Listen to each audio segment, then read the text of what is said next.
getting paper on these player haters. Old news, money on the other line, so I'm not gonna hold you. Money on the other line, so I'm not gonna. Ladies and gentlemen, welcome back, everybody. It is your boy Scott. You know where to follow me on Twitter and Instagram at BarberChairScott, at BarbersChairNet on Twitter. Follow the company, follow HNB Media at HNB Media TV on Twitter and IG. We are here for another edition of I'm Not Gonna Hold You, Season 3, Episode 29. It is Thursday, June 1st. 2023. I hope you all paid your damn rent. All right, it's first of the fucking month. We are all here. It is summer everywhere else in America, except for here in Los Angeles, California, where it feels like fucking London outside with all these damn clouds. But we are here.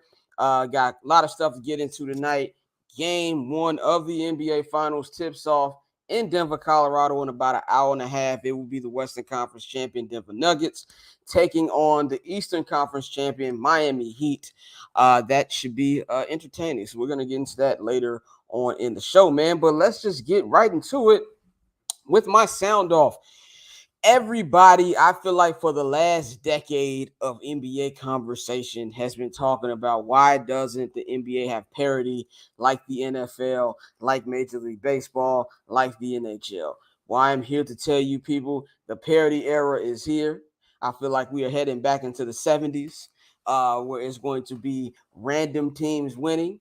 And it's going to be to a point where even if you win back to back, it might be damn near looked at a dynasty because that's just going to be how hard it is to accomplish such a feat. We haven't had anybody go back to back in 5 years now. Nobody's even been to back finals since then. As you saw in 2019, it was the Toronto Raptors winning the franchise's first championship. In 2020, the Lakers won in the bubble, which was their first championship in like 10 years up to that point. 2021, Milwaukee Bucks winning their first championship since the 70s. Last year, the Warriors, got maybe their last championship. A little bit of normalcy right there, but then they dropped off and got dropped off in the second round this year. And now we have a very random NBA Finals between the Denver Nuggets and the Miami Heat. I think with just the way that the new CBA has been ratified, that it's going to be very hard for teams to get all these different amount of superstars on their team. And I think we're getting back to the days where you really only need one or two guys. I mean, if you look in the Miami Heat situation, they got one all-star on their team. Or two of you include, okay, we had one more all-star, but one like a more dominant guy in Jimmy Butler. As you see, like a duo that they have in Denver with Jamal Murray and Nikola Jokic. It's no longer big threes. The big three era is dead. And I think I think it's great for the league. I mean, look, we've got a team in the Denver Nuggets who were the number one seed pretty much all year in the Western Conference. You got the 8th seed in Miami Heat, the first 8th seed to make the NBA Finals in a full season. Of course, they're the second to do it all time, the 1999 New York Knicks, but that was a lockout season. I think it was only like 30 games that year, if I'm not mistaken. This is a huge accomplishment for them to get through that, and it shows just how influential or big that the play-in games. It was 50 games. Pappy just correct me. Thank you. 50 games in 1999. It just shows us the difference right now with how the play-in is being integrated. Like even look with the Lakers. Lakers made it to the Western Conference Finals. They were a play-in team. They were down by 50 in their play-in game. The Miami Heat had to play 2 play-in games. Lost the first one to Atlanta, and then was down by like 5 points in the fourth quarter to Chicago Bulls. They bounced back and then just went on this miraculous run. Now they are here. And I think this is good for the league because it makes it, in my opinion, a little bit more competitive, at least come playoff time. I don't know what they're going to do to fix the regular season. I think even with the success of the play-in, it's probably going to make the regular season even less watchable because teams look like, oh, as long as we're healthy and we've got the right guys, we can make it to the NBA Finals, even going through the play-in. Just look at what the Heat did. Look at what the run that the Lakers made. So it might be at the point where they're really, really not going to care about it. But as far as the playoffs, this has been one of the most entertaining postseasons we've ever seen in a long time. And I think the last 4 or 5 playoffs have been really, really good. Really, really competitive finals, real good. Even if you like the bubble, I was not one of them who did, but if you like the bubble, a lot of people said that was some of the best basketball they saw, where it's been leveling up the competition because teams are out there feeling like they've got a shot just as much as anybody else has got a shot. So we're gonna really see it. The NBA fans will enjoy this. The casual fan will enjoy this as much as NBA, much as NFL, MLB, and NHL fans enjoy it. So that's gonna be something to see going forward, man. So speaking of the Miami Heat, let's get into the Eastern Conference champion. This time last week, I came over here. They were getting ready for Game 5. If I'm not mistaken, it was Game 7 was on Monday. So that means Game 6. Yeah, they were getting ready for Game 5. Uh, and now they're here advancing after almost coughing up a 0-3 lead to the Boston Celtics. But we just got to talk about this improbable run that they've been on. I think unless you are a Miami Heat fan, even a Miami Heat fan, you didn't see this run coming. If you said you did, I think you're fucking lying.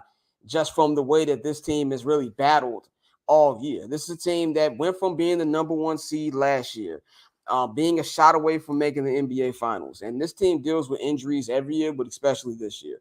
And then dropping down to all the way to the play-in, having to play 2 play-in games. This is a team that had one of the worst offenses in the league. In the first round, they lose their second best offensive player in Tyler Hero. And they go out there and they beat the team that was probably an overwhelming favorite to win the entire title coming to this, the Milwaukee Bucks. Then they go up against a team in the New York Knicks, who a lot of people, especially Knicks fans, thought, oh, we're really going to get to the Eastern Conference Finals now because we're a better team. Went out there and knocked them out. Then knocked out a very overwhelming favorite in the Boston Celtics in 7 games, and it should have been a sweep, honestly. And it just shows that everything we've been saying about Heat culture really for these last couple of weeks, really for these last couple of years, about everything they've built over there. Pat Riley. Honestly, if you include everything that Pat Riley has done in his career from a coaching perspective, on a front office perspective, he's probably the GOAT with everything he's done. He's changed this organization. He left a very popular, very big franchise in the New York Knicks to come to this expansion team. And he's made them one of the most popular, one of the most successful NBA franchises out there from everything he's done and built this over here. Eric Spoelstra. I mean, we're going to get into these contracts that coaches are getting later in the show. He is going to get a pretty penny whenever it time's to come for him to re-up. But it just shows that this team believes in themselves. This team has a standard of excellence to uphold, and they believe it. And these are 2 teams that Joe. The Denver Nuggets believe it too. But the Miami Heat just kind of play with that chip on their shoulder, man. And they play with the swagger of their president and Pat Riley, their coach and Eric Spoelstra, their leader and Jimmy Butler. And even one of the, he's a leader in that team too, even though he doesn't play that much, Udonis Haslem. I mean, Udonis Haslem has been in every NBA Finals that the Miami Heat have been in their franchise history. And at this point, man, it's been really impressive. It's been really impressive. I just talked about the 1999 Knicks. And no disrespect to them, this is way more impressive than what they did because they went through a fucking slaughterhouse. 2 play-in games, going up against 3 favorites over them, and now they're here in the NBA Finals against another favorite. And at this point, it's kind of hard to see, say what they can and can't do. So I got to give love to the Miami Heat and everything that they've accomplished this postseason. And Jimmy Butler, my man, Jimmy Buckets, man. This guy, I'm not going to take a victory lap because I've kind of been doing that this whole postseason. And Bulls fans know I'm right. Even the ones of y'all who don't want to admit that I'm right, who argue me down 6-7 years ago, I'm right. And so it just comes down to a second NBA Finals appearance and just the way this guy has been performing in big time situations over and over again. The proof is in the pudding of what kind of player this guy is. This guy is going to be a Hall of Famer. And one thing that's got to stop to when you say, oh, it's a Hall of Famer, people act like, and this isn't a disrespect to Jimmy or anybody who's in there, people act like the Basketball Hall of Fame is the hardest thing to get into. If you look at the other Hall of Fames in other sports, the Basketball Hall of Fame is the easiest one. If you have a good college career and made at least 4 or 5 All-Star games, you're probably going in. Jimmy Butler's a 6-time All-Star. He has been on, this is his second NBA Finals appearance. He's been great in the playoffs. That guy's going to the Hall of Fame, period. But when we talk about the Heat and just how they have overcome obstacles and beating the doubters, we got to talk about a team who has done the complete opposite. The fucking Boston Celtics. Now, I said on this show 2 weeks ago that the Miami Heat are what people want you to think the Boston Celtics are now. Everything the Boston Celtics have done that has been amazing for the NBA happened in the Reagan era and before. They have only won one NBA championship in like the last 30 years, and they have disappointed this season. Now, when we talk about what's next for them, they have a very young core. As much as I get on Jason Tatum, as much as I get on Jaylen Brown, these guys are 25 years old and 26 years old. If you think that this is just their peak or that they're not going to grow from this, I don't know what to tell you. It just came out today in the season-ending press conference that Brad Stevens will be bringing back Joe Mazzulla, so there's going to be a little continuity right there. But the big decision is with Jaylen Brown. Jaylen Brown has one more year left on his deal. I think you got to kind of keep this team together. Because at this point, unless you're going to rebuild, which kind of doesn't make any sense, because then you're going to be drafting players that you hope are as good as Jaylen Brown and Jason Tatum. You just got to stick with it. You just got to stick with it. I think these two teams in the NBA Finals right now are proof of sticking with it. The Denver Nuggets, they've done this. They've had this program for the last couple of years and continuously built it and built it and built it until it got to where it's at right now. The Miami Heat, the same thing. So I think you got to keep them together. And I think that everything they do this offseason should be anchored to helping out Tatum and Brown as much as possible. And then the rest of it is going to be on Tatum and Brown. They've got to take the next step. Jason Tatum has all the tools to be a superstar. He has all the tools to be one of the best players in the NBA. Now it's up to him to actually do it. It's time for him to change his game. It's time for Jaylen Brown to learn how to fucking dribble a basketball. It's time for Jaylen Brown to play better when he goes to his left. There's just a whole bunch of things that these dudes, because they're young, they have to work on. But if they stay together, I believe that they can get there. I mean, they've already gotten it. They've made it to the NBA Finals last year and just ran up into a dynasty. So I don't feel like you break this up. I think you got to have patience if you're a Celtics fan. You have to have patience, and you just got to hope it all comes together. Because if you look in the Eastern Conference and you just look in the NBA, I think there's going to be a lot of moving and shaking this offseason. I think you're going to see an astronomical amount of trades because of everybody trying to reset their cap for when the new CBA hits. And if you're the Celtics, you need to, it's going to cost you a pretty penny now. When it's all said and done, you're going to probably end up spending around $600 million to keep Tatum and Brown, but it might be worth it. It might be worth it if they can go out there and get that championship, but it's going to come up against what they're going to have to do and how they're going to have to go in their growth. But as far as the front office, I think it's a pretty easy decision of keeping this team together, even though it's going to be a little expensive for them. I'm not going to say shout out to the Celtics because they're the second ultimate fuck around and find out team. The other one is the Golden State Warriors, but they have the rings to do that because they know that they can get away with it more times than not. The Boston Celtics cannot. This might be a good thing for them taking this loss. Now they can go back to the drawing board and figure out what they can do to get back to the top of the Eastern Conference and actually hoist that Larry O.B. Once again, man. So let's move on. Let's move on to tonight, NBA Finals, Game 1. These two teams played twice in the regular season. The Nuggets winning both of those games, but you can't really take nothing from those games. The last time they played was February. Jimmy missed the game. Jamal Murray missed the game. Not really too much to take from them, man. But this is a series where I can't say, like I said, I can't say that the Miami Heat have no chance.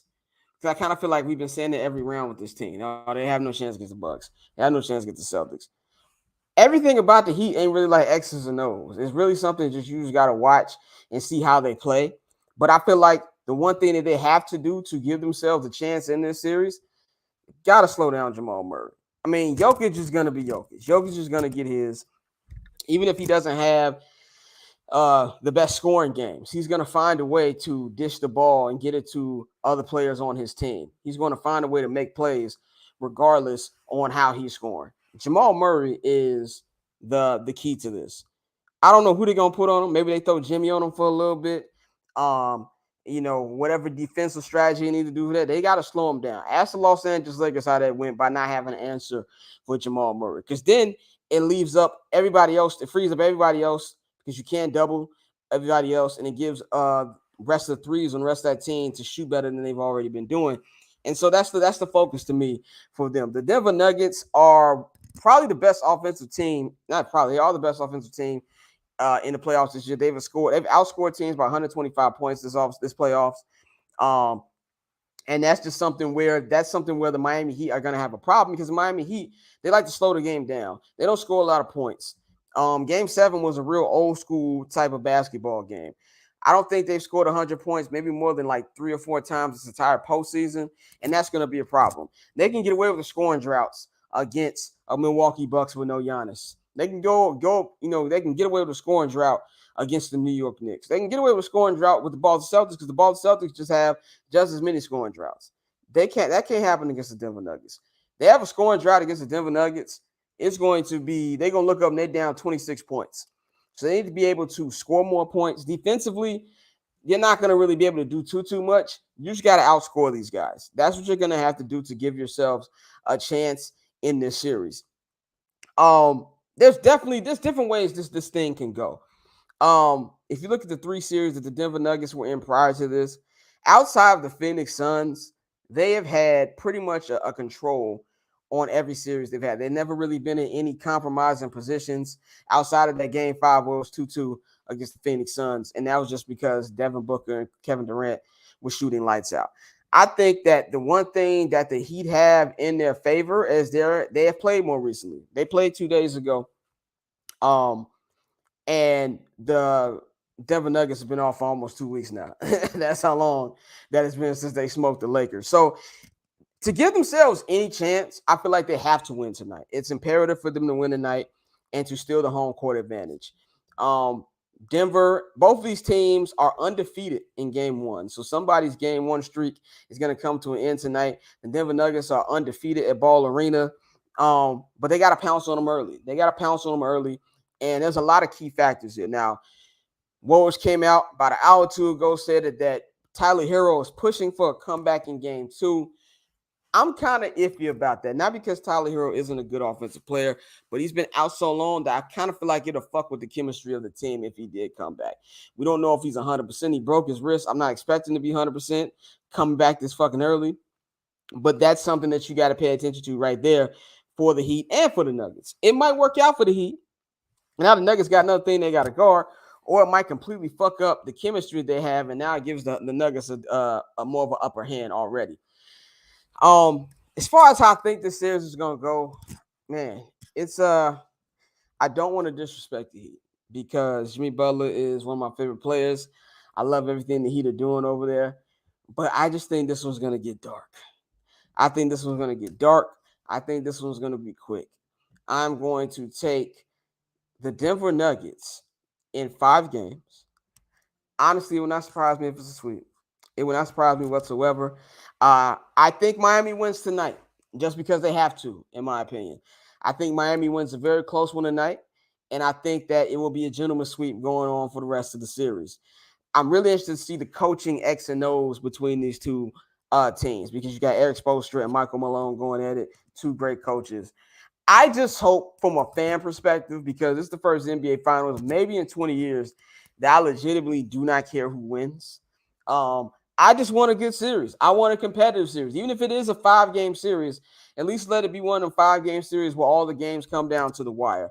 That's all I ask. Please no over-the-top blowouts for this last series, man. So I'm going to say Nuggets in 5. Wouldn't surprise me if it was 4. But at this point, who fucking knows, man? The Miami Heat have done everything they've done. We have not expected them to do. So it wouldn't surprise me if they found some type of way to win this NBA championship. But they're going to need a lot more. The margin for error is much bigger for the Denver Nuggets than it is for the Miami Heat, man. So if you want to check out our analysis for game 1, we will be having the Ball Don't Lie NBA post game, NBA Finals post game show like we did last season. They will be on the Barber's Chair YouTube. It'll be on my Twitter account, the Barber's Chair Twitter account.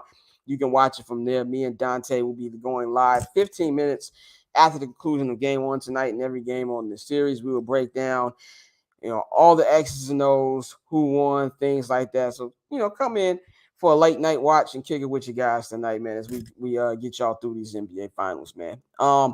Let's go on to, some off-season shit, man. As we are really just a couple weeks away from the draft, about a month away from free agency. So things are starting to pick up already. We've got a couple new coaches that have been hired. Man, and let's start off with the first one. Adrian Griffin will be the new head coach of the Milwaukee Bucks. Salute to him. Adrian Griffin, former player. He's been an assistant coach on a couple teams now. He was assistant coach for the Bulls for a little bit. I feel like this is a great hire because he's a guy where I feel like I love when I see black coaches get opportunity, especially the ones who put in their work and it grinded a long time to get here. And that's exactly what Adrian Griffin has done. Obviously, this is something Giannis is with because they wouldn't sign a coach without their best player sign off. And I think this would be a good opportunity for them, even though I did think they would go for like a Monty Williams or Nick Nurse. But I like Adrian Griffin in Milwaukee. No numbers have come out, so we don't know what he's getting paid. Nick Nurse, he's going from one Eastern Conference team to another. He's leaving the Toronto Raptors, and he is the new head coach of your Philadelphia 76ers. He had his opening press conference. They had a couple interesting comments. One reporter asked him, did he want James Harden back? And Nick Nurse acted like he ain't him the first time. He was like, excuse me, what'd you say? You know what the fuck he said. You just didn't want to answer it. And then he did a whole bunch of stuttering. It was like, well, we'll just say this. James has a decision he needs to make. And I would love to have a player of that caliber. AKA said if he comes back, he comes back. But to be real, I really don't want that nigga on my team. And I feel like a lot of GMs feel that way about James Harden. He's looking for a big contract. And I personally wouldn't pay him. I don't even these Houston rumors. Like, if I were Houston Rockets, what the fuck I want James Harden for? You got a young nucleus there, young players. You brought in Ime Udoka to like mold these guys. Why are you bringing in a big ass contract of a black hole player like James Harden? It makes no sense to me from their perspective. It makes sense from James Harden's perspective to get paid, live in a fun city like Houston, Texas, with no type of responsibility for his choke jobs. That makes sense for him. I don't get why Houston would do that. But I really like Nick Nurse to the Sixers. I think this is a great hiring for them. I don't think Nick Nurse fell off in Toronto. I think sometimes teams just tune you out when it comes to different coaches. And I think that's what happened right there. But I think this is going to be good for Embiid. I think this is good for the Sixers. Anything is better than Doc Rivers. But this is something where I feel like Embiid still has to make that next leap. As we just talked about with Jason Tatum, I feel like we'd be talking about the Philadelphia 76ers right now. Joel Embiid would just got his big ass in the post in Game 6 and Game 7 of that second round series against Boston. So I love that one. But the most noteworthy coach hiring came late last night. Monty Williams, who was fired by the Phoenix Suns, is now the new head coach of the Detroit Pistons for, look at this, a stunning 6 years, $78.5 million. This is one of the biggest coaching contracts in NBA history. He officially passed Greg Popovich as the highest paid coach currently in the NBA. And I love to see a black man get money. I love to see a black man get money and be in a situation where there's really no accountability. It's the Detroit fucking Pistons. They suck. They probably gonna suck next year. And to get that amount of money, if you pay me that amount of money to live in Detroit, I'd do it. I'll be perfectly fine. Now, from a coach perspective, from the Pistons, I think it's great to have a coach like Monty Williams come in and be able to shape that program because that's what he likes to do, build younger rosters from the top up. So I think that's fine from them.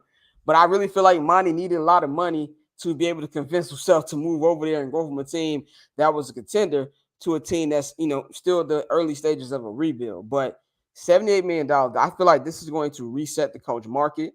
If you are Eric Spoelstra, if you are any of these other coaches, especially if you're Steve Kerr, who has 1 year left on his deal, you doing a Birdman hand rub right now because, like, if this dude got that, I know I can get that. But shout out to Monty Williams. There have been rumors that Doc Rivers probably will be taking Monty Williams' spot as the new head coach of the Phoenix Suns. We'll see if that happens, but there's one thing that Doc Rivers knows how to do, and that is keep a fucking check. So shout out to Monty Williams, man. One last NBA thing today. Bob Myers, general manager and architect of this Golden State Warriors dynasty, has left the Warriors. He will not be GM going forward.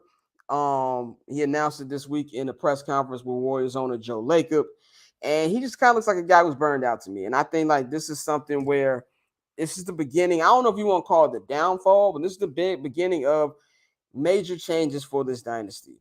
Draymond Green has a big decision to make next month. Will he pick up his option or will he opt out? Will they let him walk? Or even if he does want to opt in, they find a way to trade him. What are they going to do with Klay Thompson? What are they going to do with Jordan Poole? And with the new CBA, they're going to be paying an even higher luxury tax that they pay right now. And they currently pay the biggest luxury tax in NBA history. So they're going to have to start making some decisions. They're going to have to probably do a Warriors 2.0, kind of what they did in San Antonio, revamping that by adding younger players to be able to compete for championships. As long as you got Steph Curry at his age, playing the way he's playing, they still have a foundation. But I think that we're going to see some differences here. I mean, what Bob Myers has accomplished in this time has been amazing. I don't think you can expect a new GM to come in and just immediately pick up the pieces from what he's done. So that's something to me where I'm really interested to see how this team is going to move, because I believe the Golden State Warriors are going to look completely different next year. I'm not ready to say their window's over because they have a front office. I mean, not front office, but an ownership group who doesn't give a fuck about spending money. And they've got Steph Curry still playing at a high level. So I don't want to say they're done, because I feel like there's ways they can tinker this roster. There's ways they can stay up there and compete. But I do think the Golden State Warriors, as we knew them, are coming to an end. So that's one of the many things I'll be looking at this offseason. Now, go a little bit of NFL. I have one here that says Brady conspiracy. Now, this topic that I added late last night was way more entertaining last night than it is now, because about 30 minutes ago, the GOAT himself, Tom Brady, was on Rich Eisen's show and pretty much shut down any rumors of him coming back. Now, if any of you have been living on the rock and haven't been paying attention to what the GOAT's been talking about, Jimmy G, of course, we know, signed that contract with the Vegas Raiders this offseason. And I don't know if some people remember, his press conference got originally canceled because of problems with the physical. Come to find that he failed. He has a foot problem. He has surgery, and his questionable for when he's going to start this new season. And there is a clause in his contract, a waiver that states that if Jimmy G doesn't play for the Raiders this year, the Raiders don't have to pay him a dime. Now, why this is interesting to me, why this has something to do with Tom Brady, is because Tom Brady is about to become a minority owner in the Las Vegas Raiders, and there's a clause that would allow him to play for the Raiders, even though he's a minority owner, if 30 of the 32 owners in the NFL vote on it. Now, I know this is a long shot, this is a stretch, but with Tom Brady, you never really know. Wouldn't it be funny as hell that a guy who's always been in Jimmy Garoppolo's thorn in Jimmy Garoppolo's side pops up and does it again? Josh McDaniels had a press conference there, and he claims he wasn't worried about Jimmy G's injury, which all smelled like bullshit to me, because he doesn't have a poker face, and I can see all the fear in his eyes. This is a Raider team that has had problems with quarterbacks for as long as I can remember. And I do think this is going to at least be a storyline, no matter what Tom Brady says. And I personally do believe he's retired. I personally believe he's not coming back. But that door is always open if they start off slow. If Jimmy G's foot injury is worse than they're letting on, I feel like this is something we have to pay attention to, because it's just such a perfect situation for him to slide in. I mean, you've got Devontae Adams pretty much doing everything but calling Jimmy G a child of God right now, and talking to the media and then claiming that he's not talking about him. You think he wouldn't love to play with Tom Brady? Think that Mini Hoodie, as I like to call him, Josh McDaniels, wouldn't love to coach him again? So I do believe it's on the table, and it's something I feel like we've got to watch over these next coming months heading into the season, about whether or not Jimmy Garoppolo is going to be able to play and start this season, man. So that's just one of the few NFL nuggets that I wanted to bring up right now. So we're going to wrap this up, a little shorter episode today, because the NBA Finals are about to start. And if you were here watching HMB Media TV, Hoops and Brews are going to be doing NBA Finals show, man. So we got a little shorter time this week. So I'm going to end this off with my Goofy Mog of the week. And honestly, there wasn't a lot of people this week who really pissed me off. So I was kind of like Slim Pickens, who I was going to give Goofy Mog of the week. But then this old bastard opened his mouth again. And we're talking about the top 50 NBA player, alleged Chicago Bulls great, Scottie Pippen. As a Bulls fan, this hurts me. As a Chicagoan, this hurts me. As a fellow Scot, this hurts me. What the fuck are you doing, man? Like, it's to the point where I'm not even mad at Scottie anymore. It's to the point where it's not even about the Michael Jordan thing anymore. It's about how he's making himself look crazy. Like, dude, you are one of the greatest basketball players to ever play this game. I don't think there's anybody who watches this game the last 30 whatever years and can downplay what Scottie Pippen has done in this sport. This dude is an all-time legend. This dude who, no matter what he thinks about Michael Jordan, has said countless times, he keeps talking about The Last Dance, which I'm tired of him talking about because nobody put a fucking gun in your head to do that documentary to fucking begin with. And I don't think that The Last Dance made Scottie look like a sucker. If anything, especially that last episode, made him look great. As somebody who has had back spasms time and time again, I can't even fucking imagine what it's like playing an NBA Finals game with your back hurting the way Scottie Pippen did, and go out there and fight through that and get that sixth championship and still play high level defense. You got to give all the credit in the world to, which I thought Michael Jordan, what I thought the Last Dance producers and director did a great job of highlighting. He was upset with how they brought up that 1994 situation where he sat on the bench. Well, dude, you did it. Well, they couldn't ignore the year that Jordan wasn't there. You know, they had to put in there just like they put in where he got stripped by Nick Anderson and when the Bulls got their ass bust by the Orlando Magic. You didn't take that shit out. I think all documentaries, to a point, if they're done by the person it's about, has a little bit of propaganda in it. Was there some Jordan propaganda in this? 100%. There's propaganda in every damn documentary.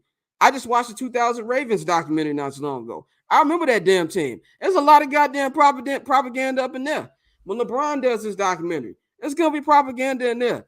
Tom Brady's documentary, there's some bullshit there too. So if obviously when there's a documentary done by that person, there's going to be some shit in there. But I don't think it downplays Scottie, his contributions to the team. I think you got the fair amount. And the first thing, like it was episode 1 or episode 2, that Mike said, I would not have 6 NBA championships without Scottie Pippen. But to go up here and say that, you know, Jordan was just a scorer or Jordan did this, it's like, dude, who you fooling? We know it's a personal issue between y'all, whatever it is. Now, I'm not going to get into the messiness of Mike's son dating his former ex-wife. This is not TMZ. This is not Shade Room. I don't really give a fuck about that shit. And whatever it is, even that, your beef should be with her. Not like, what the fuck Jordan got to do with it? Like, you know, like Mike sat down like, yo, you finna date her now. We gonna get this nigga. Like, and I honestly, as a fan of Scottie Pippen, there was a time in my life I was the biggest Scottie Pippen fan than I was Michael Jordan. I just wanted to get his shit together. I'm not saying him and Mike got to piece it up. Mike don't give a shit. It's obvious for that. He ain't pieced it up with friends is. Ask Charles Barkley. But I just need Scottie to stop looking crazy on TV. Like, save yourself. Keep some dignity. Everybody who knows this game know how great of a player is. You don't have to lie and downplay the greatest player of all time. And by the way, when there's video footage of you calling him the greatest player of the game multiple fucking times. Shit, you said it on The Last Dance. At The Last Dance, the last episode, you said, and I quote, I feel great about my time with the Bulls because I played with the greatest team of all time, the greatest coach of all time.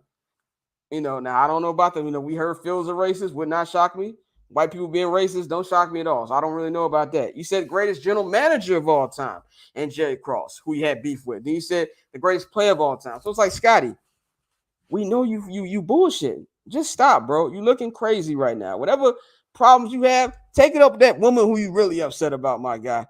That's what you need to do, man. Leave it alone and just protect your legacy right now, because I feel like a lot of people are looking at you like you're crazy, my G. So that's all I got to say about that. And if Scottie does this one more time, I'm putting him in the Goofy Monk Hall of Fame. Goofy Monk Hall of Fame is like 3 people right now. I think Donald Trump is in there. I think Kyrie Irving is in there. And I think we just put Aaron Rodgers in there just by default. I don't know 100% why we did. Probably just because fuck that nigga. But you play on me right now, dog. We might have to put you in there. But that's all I got for y'all today. Quicker episode than usual. We will be back next week. I will be getting y'all ready for game 4 next week. We might be getting ready for a tie. Nuggets might be getting ready to pull the Bruins out. I don't know. We'll see. We've only got 2 more episodes left in the season, if I'm not going to hold you. So, like I said, season 2, if I'm not going to hold you, the off season is being produced right now. We actually just finished the interview today. So, check out for that. That's going to drop in July. So, you know to follow me on Twitter and Instagram at BarbChairScott. You know to follow the Barbers Chair Network on Twitter and Instagram at BarbersChairNet. Subscribe to the Patreon, patreon.com/Barbers Chat Network, man. Visit HNB Media at HNB Media TV on Twitter, HNB Media on Instagram. Stay tuned. Next, it will be the Hoops and Brews NBA Finals show. They're going to be talking about everything going in the NBA Finals post-game, all that good shit. Y'all tune in with Pavi, with TPJ, and with Joel. Y'all check them out. And the Barbers Chat Network, Ball Don't Lie, NBA Finals post-game show will be going live on the bcnet.com, Barbers Chair YouTube. 15 minutes after game one, me and the homie Dante will be breaking down game one of the NBA Finals, man. So we appreciate everybody for tuning in, and I'll holler at y'all tonight. We out. Getting paper on these player haters, old news. Money on the other line, so I'm not gonna hold you. Money on the other line, so I'm not gonna